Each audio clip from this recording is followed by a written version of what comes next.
പരിശുദ്ധ പരമ ദിവ്യ കാരുണ്യത്തിന് എന്നേരവും ആരാധനയും സ്തുതിയും പുകഴ്ചയും ഉണ്ടായിരിക്കട്ടെ. ഏശയ്യാ പ്രവാചകന്റെ പുസ്തകം 48-ാം അധ്യായം 10-ാമത്തെ തിരുവചനത്തിലൂടെ കർത്താവ് ഇങ്ങനെയാണ് സംസാരിക്കുക. ഞാൻ നിന്നെ ശുദ്ധീകരിച്ചു, എന്നാൽ വെള്ളി പോലെയല്ല. കഷ്ടതയുടെ ചൂളയിൽ നിന്നെ ഞാൻ ശോധന ചെയ്തു. എനിക്ക് വേണ്ടി, അതെ, എനിക്ക് വേണ്ടി മാത്രമാണ് ഞാനിത് ചെയ്യുന്നത്.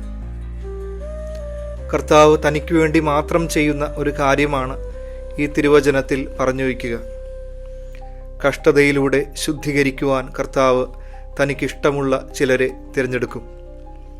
ആ തിരഞ്ഞെടുപ്പ് കർത്താവിന് നമ്മളോടുള്ള സ്നേഹത്തിൻ്റെ അടയാളമാണ്. ചില കഷ്ടതകളും വേദനകളും ദൈവം നമുക്ക് തരുന്നതല്ല, തൻ്റെ ചില സ്വന്തം ലക്ഷ്യങ്ങൾക്ക് വേണ്ടി നമുക്ക് സമ്മാനിക്കുന്നതാണ്.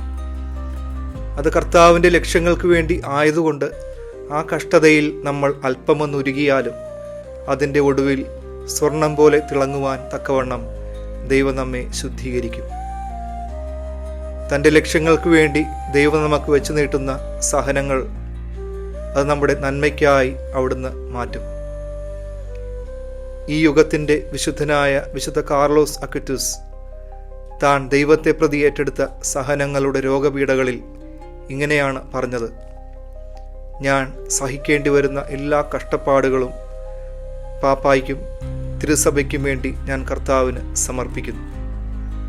നമ്മുടെയും സഹനങ്ങളെ കർത്താവിൻ്റെ മഹത്വത്തിനു വേണ്ടി സമർപ്പിക്കുമ്പോൾ അതിലൂടെ വലിയ നന്മ ഉളവാകും. ഈ തിരുവചനം കേട്ടുകൊണ്ടിരിക്കുന്ന എല്ലാവരുടെയും ജീവിതത്തിൽ പരിശുദ്ധാത്മാവിൻ്റെ ചൈതന്യം നിറയപ്പെടട്ടെ.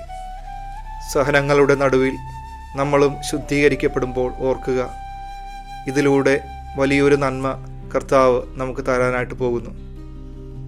സർവശക്തനായ ദൈവം, പിതാവും പുത്രനും പരിശുദ്ധാത്മാവും നിങ്ങളെ സമൃദ്ധമായി അനുഗ്രഹിക്കട്ടെ. പരിശുദ്ധ പരമ ദിവ്യ കാരുണ്യത്തിന് എന്നേരവും ആരാധനയും സ്തുതിയും പുകഴ്ചയും ഉണ്ടായിരിക്കട്ടെ.